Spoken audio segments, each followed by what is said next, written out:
Assalamualaikum sahabat hikmah tersembunyi yang dirahmati Allah.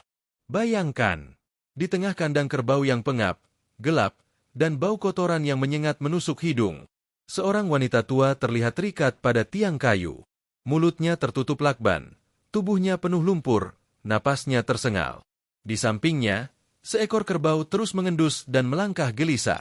Tangisnya tak terdengar, jeritannya terkurung dalam sunyi. Dan yang lebih memilukan, namun sebelumnya, bagi yang beragama Islam, mari tinggalkan sholawat di komentar, agar sholawat ini menjadi saksi kita di akhirat kelak.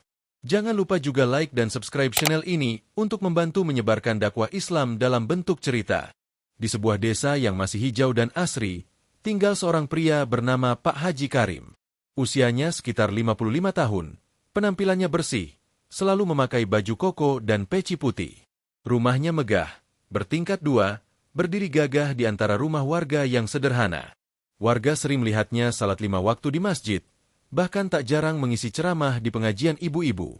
Banyak orang mengagumi Pak Haji, setidaknya di luar rumah. Namun di balik dinding rumah besar itu, ada kenyataan yang berbeda. Pak Haji tinggal bersama istrinya, dan ibu mertuanya, Bu Hajah Rohaya, wanita sepuh berusia hampir 70 tahun. Tubuhnya sudah mulai bungkuk, jalannya pelan, suaranya lirih. Ia bukanlah ibu kandung Pak Haji, tapi selama ini telah merawat dan membesarkan istrinya sejak kecil. Tapi bagi Pak Haji, Bu Hajah hanyalah beban yang tak berguna. Setiap pagi, Bu Hajah bangun lebih dulu. Ia menyapu, memasak, mencuci baju, dan mengurus rumah meskipun lututnya mulai gemetar.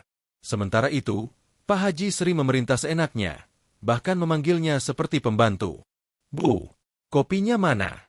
Tehnya kok pahit? Udah tua, tapi kerja masih asal-asalan aja." Begitulah bentakan Pak Haji yang kerap terdengar. Tak ada rasa hormat, tak ada terima kasih.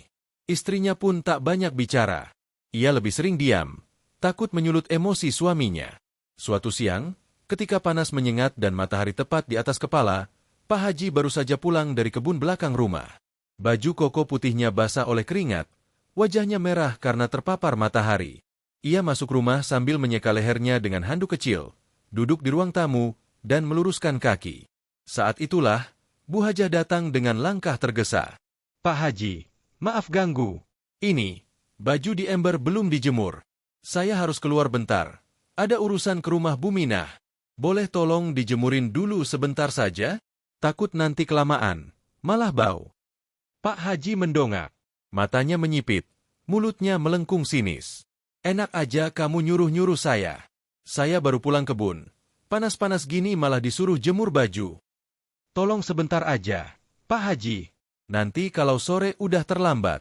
"Baju anak-anak juga di situ." Lirih suara Bu Hajah. Tubuhnya sedikit membungkuk, tangannya gemetar. Namun bukan bantuan yang ia dapat. Pak Haji bangkit, berjalan cepat ke arah ember, lalu menendangnya hingga airnya muncrat kemana-mana. "Kamu pikir saya ini babu kamu? Hah? Dasar perempuan tua tak tahu diri." Bentakan itu membuat Bu Hajah mundur ketakutan. Tapi Pak Haji belum selesai. Sorot matanya berubah gelap. Dan disinilah awal dari penderitaan panjang yang tak disangka oleh siapapun. Tangisan lirih Bu Hajah nyaris tak terdengar. Wajahnya menunduk. Air mata jatuh membasahi pipi yang keriput. Ember cucian terbalik. Air mengalir ke sela-sela ubin. Beberapa potong baju basah terhempas ke lantai, bercampur tanah dan debu. Pak Haji hanya berdiri dengan napas memburu. Matanya menyala, rahangnya mengeras. Di dadanya, amarah menumpuk seperti api yang membara. Sudah tua, tapi masih banyak maunya. Dasar pembawa sial, hardiknya. Bu Hajah hendak mengambil kembali pakaian yang jatuh, tapi tangan Pak Haji lebih dulu mendorongnya. Tubuh renta itu tersungkur, menghantam lantai keras. Siku dan lututnya tergores. Ia meringis, menahan sakit, namun tak berani bersuara. Hanya terisak. Pak Haji berjalan mondar-mandir, tangannya mengepal. Ia menatap wajah Bu Hajah dengan pandangan jijik. Lalu tiba-tiba, ia membuka lemari kecil di pojok ruangan, mengambil gulungan tali tambang dan sebuah lakban besar. Tanpa sepatah kata, ia menarik tangan Bu Hajah dengan kasar. "Pak Haji, mohon, jangan, apa salah saya?" Suara Bu Hajah gemetar, panik, matanya berkaca-kaca. Namun Pak Haji tak peduli. Ia menyeret tubuh kurus itu menuju belakang rumah, melewati dapur, lalu pekarangan kecil yang langsung terhubung ke kandang kerbau. Bau kotoran dan air kencing kerbau menyengat di udara. Lalat beterbangan. Suara embikan terdengar dari sudut gelap. Dengan kekuatan penuh, Pak Haji mengikat kedua tangan Bu Hajah ke tiang kayu kandang. Tali tambang menjerat pergelangan dengan kasar. Lakban tebal ditempelkan di mulutnya, membungkam suara tangis dan jeritannya. Kau suka nyuruh-nyuruh orang? Sekarang rasakan sendiri tinggal di kandang sama kerbau. Di situ kau pantasnya. Pak Haji tertawa kecil, puas, lalu menutup pintu kandang. Gelap. Udara lembab dan kotor. Di dalam kandang itu, Bu Hajah terikat tak berdaya.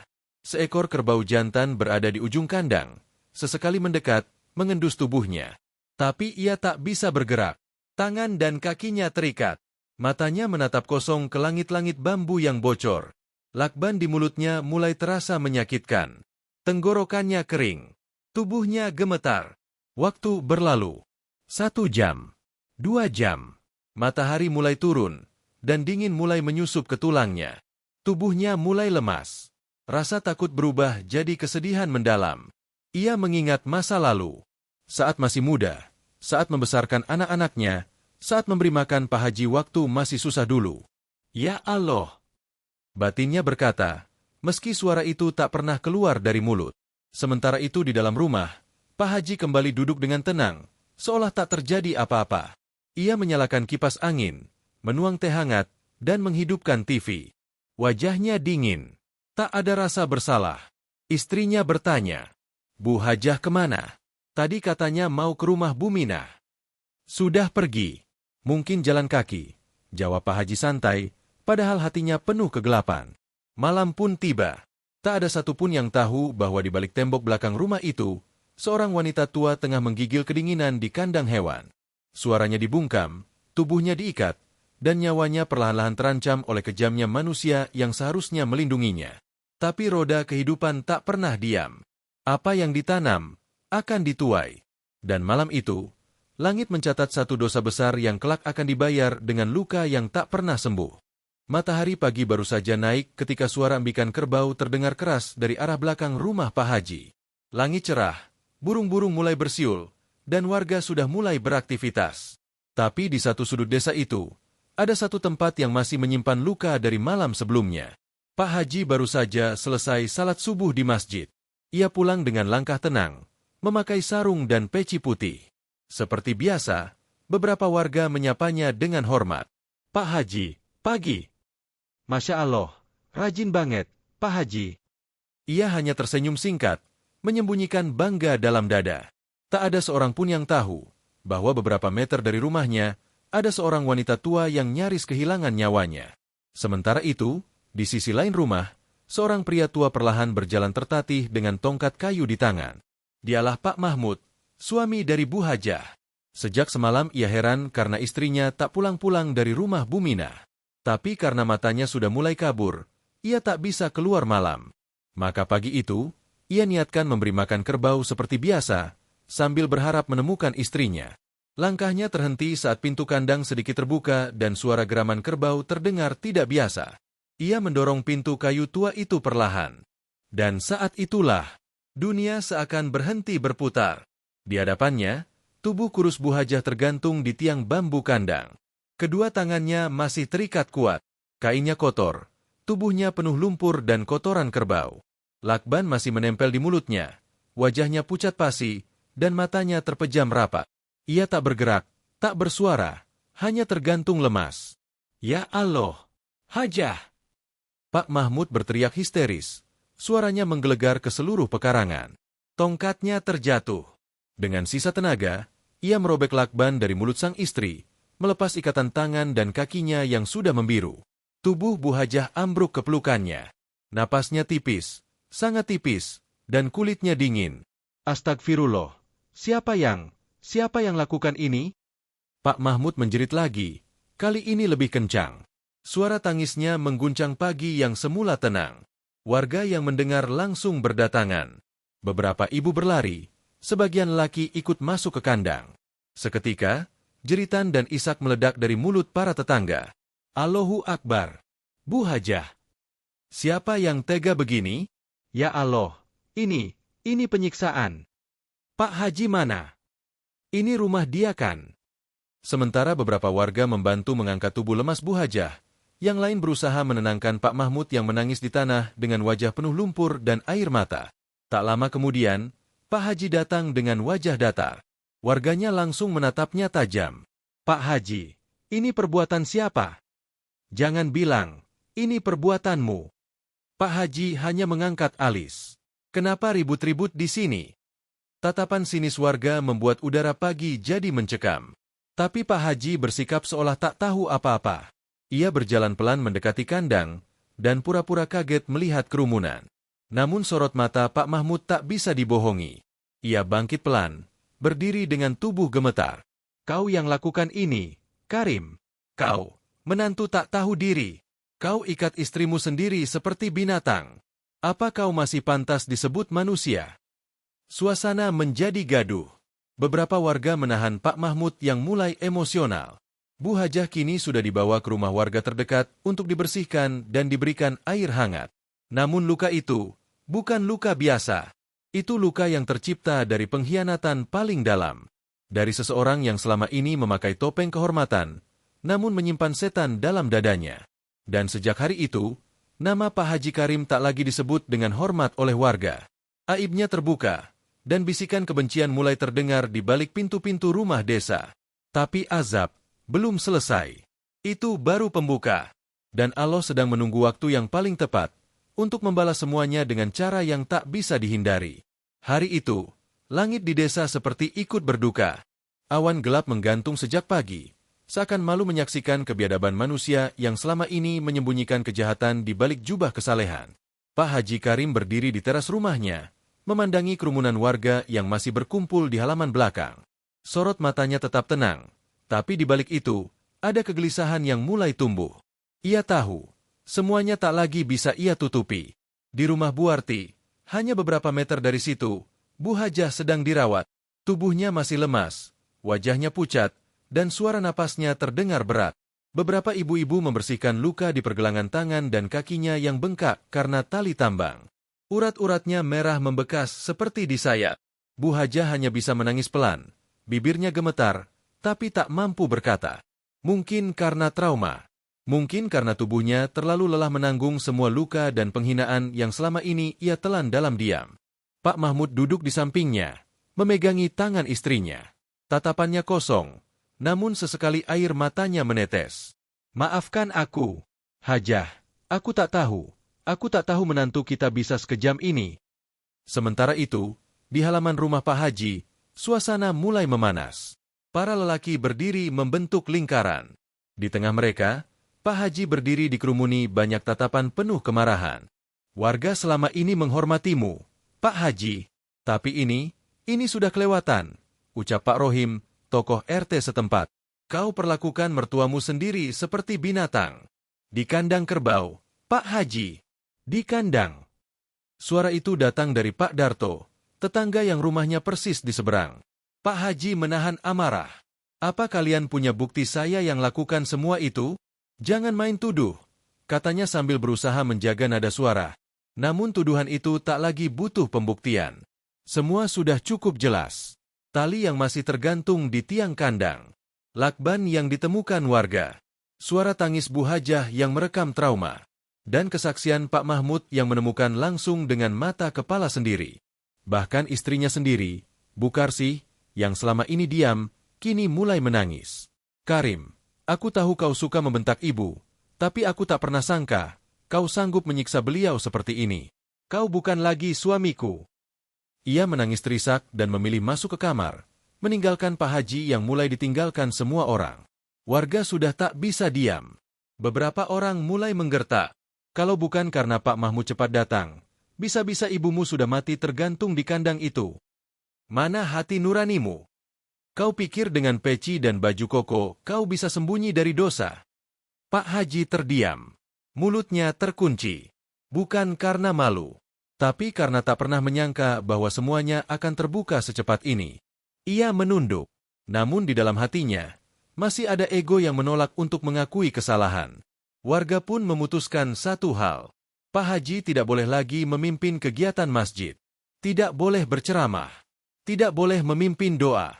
Nama baik masjid harus bersih dari orang munafik. Kalau kau punya malu, kau harus minta maaf di depan umum. Atau, biarkan Allah yang akan membalas semuanya. Suara-suara itu terus berdengung, menjadi palu godam yang menghancurkan wibawa palsu yang selama ini Pak Haji bangun. Satu persatu, topengnya mulai retak, dan harga dirinya tercabik di depan mata. Namun, semua itu baru permulaan. Azab sesungguhnya belum menyentuh tubuhnya. Tapi waktu terus berjalan. Dan takdir sudah mulai menulis cerita tentang pembalasan yang akan datang, dengan cara yang tidak akan bisa ia lupakan seumur hidup. Beberapa hari berlalu sejak kejadian itu, namun luka dan rasa jijik warga terhadap Pak Haji Karim belum juga reda. Nama baiknya hancur. Tak ada lagi undangan ceramah. Tak ada lagi yang mencium tangannya usai salat. Bahkan anak-anak pun kini menjauh saat melihatnya lewat. Tapi Pak Haji tak berubah. Ia tak meminta maaf. Tak mengunjungi Bu Hajah. Bahkan kepada istrinya sendiri, ia hanya mengatakan satu hal. Biarkan orang ribut. Besok juga lupa. Tapi Allah tidak lupa. Dan azabnya selalu datang dengan cara yang tak pernah disangka. Pagi itu, setelah salat subuh, Pak Haji berjalan pulang melewati jalan kecil yang mengarah ke belakang kebun. Jalan itu memang biasa ia lalui karena lebih dekat ke rumah. Udara masih dingin, dan embun membasahi daun pisang di kiri kanan jalan. Langkahnya cepat, sandalnya bersuara lirih menginjak tanah basah.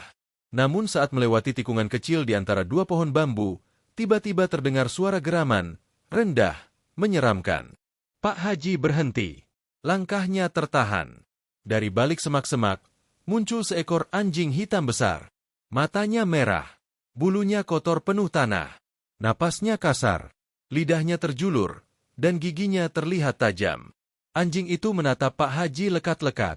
Tidak menggonggong, hanya menatap, seolah mengenal siapa yang ada di depannya. Pak Haji mundur perlahan. Tapi gerakan itu membuat anjing itu maju selangkah. Usir, bentak Pak Haji, mencoba menakutinya.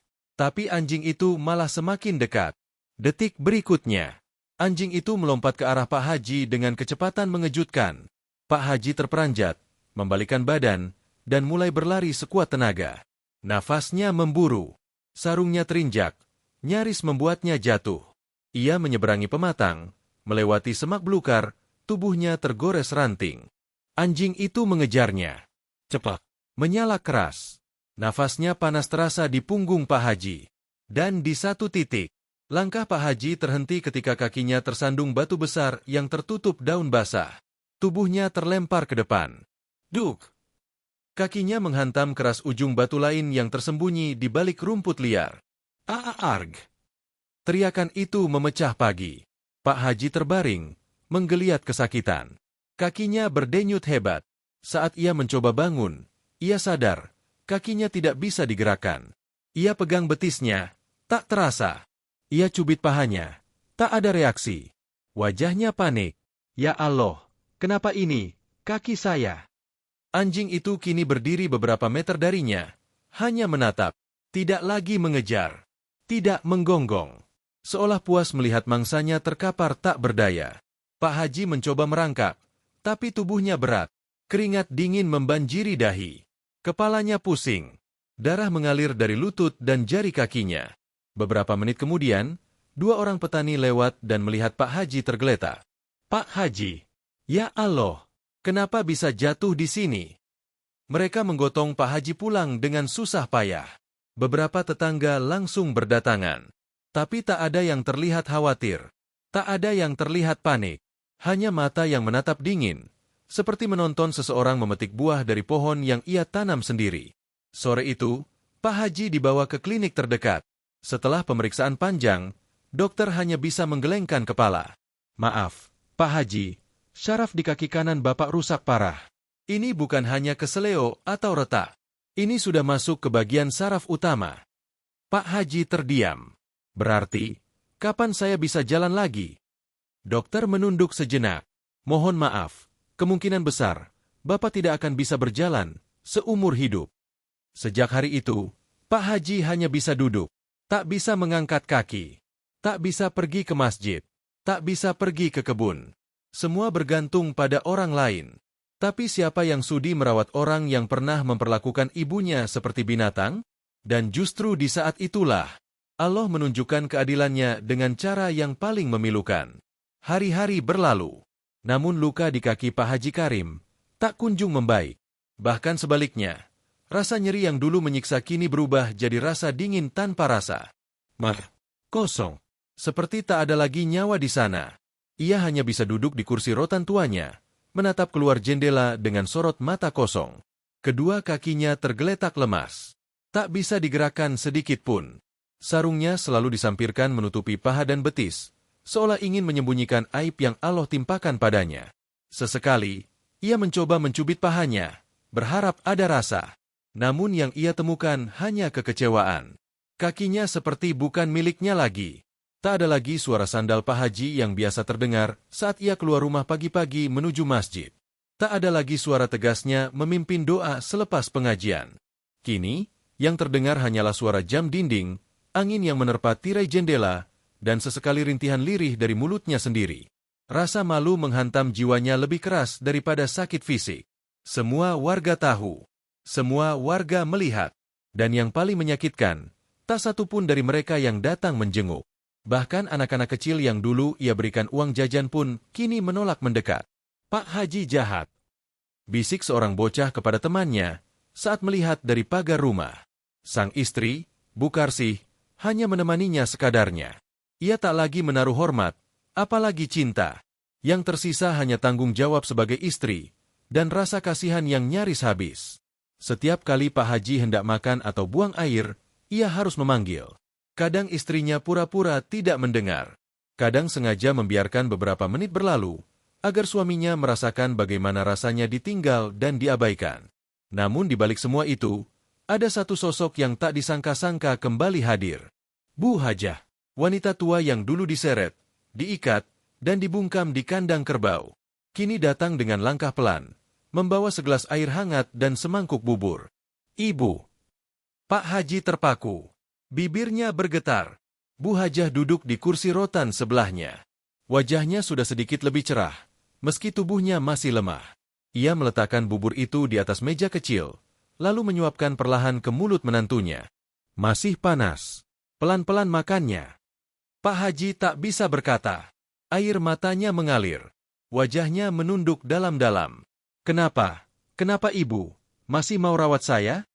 Bu Hajah hanya tersenyum kecil. Karena aku masih punya hati.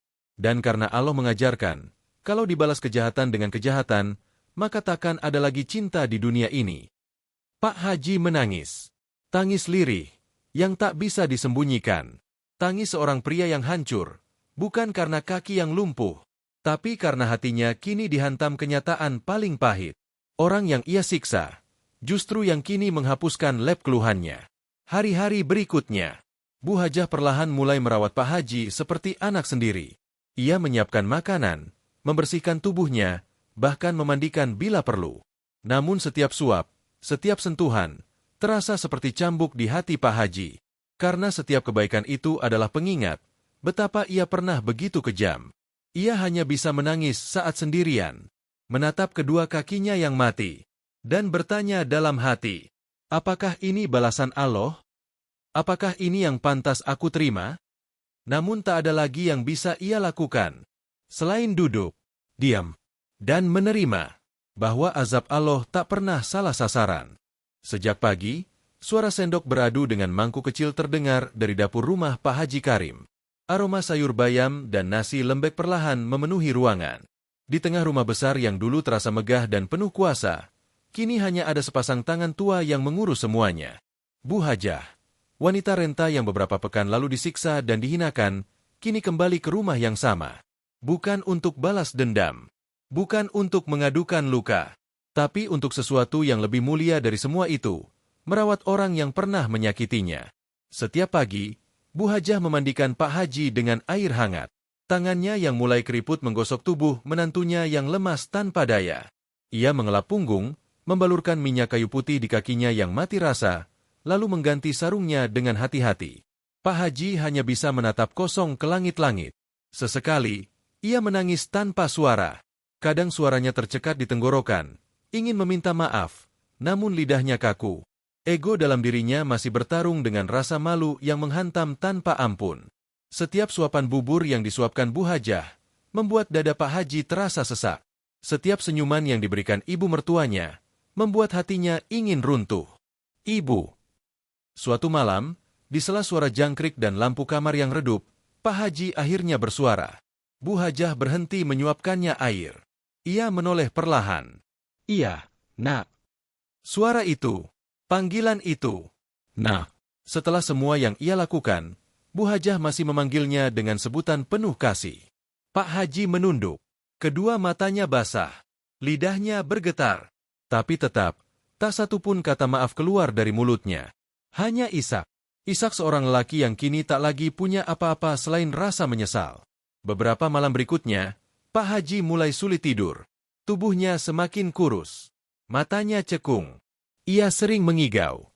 Menyebut nama Bu Hajah, menyebut kandang, menyebut tali, dan menyebut maaf.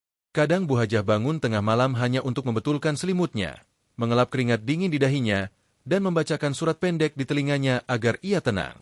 Tetapi luka batin jauh lebih sulit diobati. Suatu sore, ketika hujan rintik-rintik membasahi halaman rumah, Pak Haji menatap jendela dari kursi rodanya. Di luar sana, beberapa anak kecil sedang berlarian di jalan setapak, tertawa-tawa, memainkan sandal dan daun pisang. Sesuatu dalam diri Pak Haji tiba-tiba meledak. Ia menangis. Keras. Tak tertahan. Bu Hajah yang sedang melipat baju langsung mendekat. Kenapa, Nak? Pak Haji menoleh. Wajahnya basah. Kenapa ibu masih mau rawat saya? Kenapa nggak tinggalin saya aja? Saya ini orang jahat. Bu, saya penjahat. Saya binatang. Bu Hajah terdiam sejenak. Lalu perlahan mengelus bahu menantunya. Nak, saya rawat kamu bukan karena kamu baik. Tapi karena saya ingin Allah melihat bahwa saya masih punya hati. Kamu sudah dihukum oleh Allah. Dan saya bukan siapa-siapa untuk membalas. Pak Haji memejamkan mata. Air mata jatuh deras dari sudut wajahnya. Ia tahu, kalimat itu bukan hanya nasihat, tapi juga cambuk. Yang lebih menyakitkan dari kaki lumpuh adalah hati yang tak bisa menghapus dosa di masa lalu.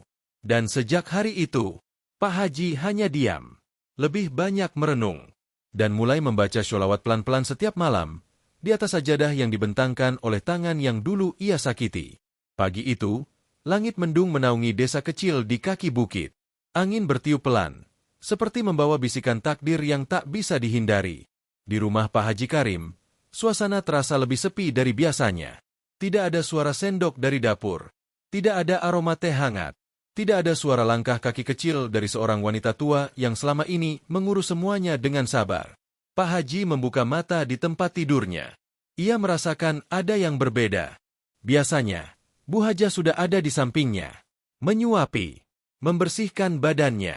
Namun kali ini, tak ada siapa-siapa. Ia mencoba memanggil, "Ibu."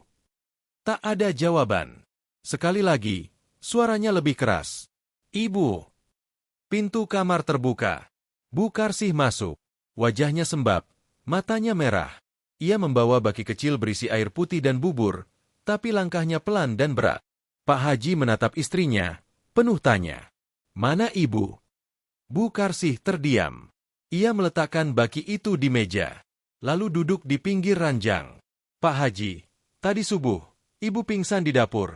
Waktu mau bikin air hangat untuk bapak." Pak Haji langsung panik. Di mana dia sekarang? Di puskesmas. Belum sadar.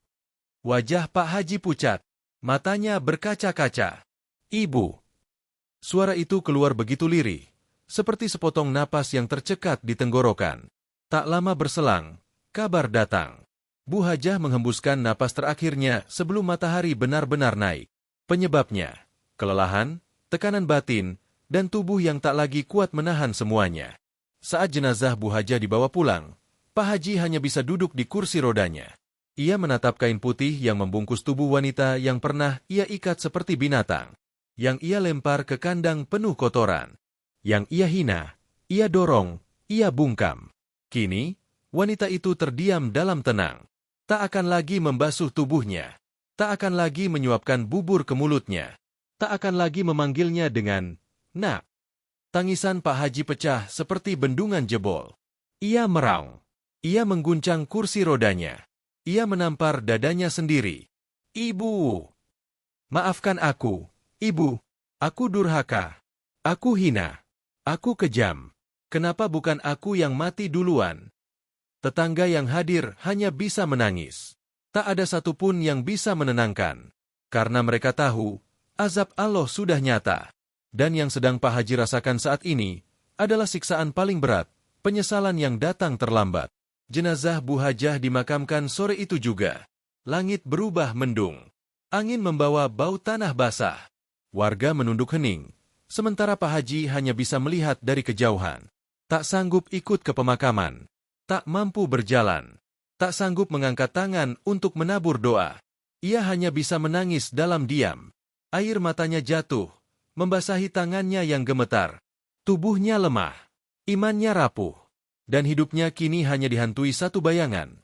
Wajah wanita yang selama ini ia sakiti, namun tetap mencintainya sampai akhir hayat. Azab Allah telah menjatuhkannya. Dan kini, yang tersisa hanyalah seorang lelaki lumpuh di rumah besar yang sunyi, menanti kematian dengan luka yang tak akan pernah sembuh.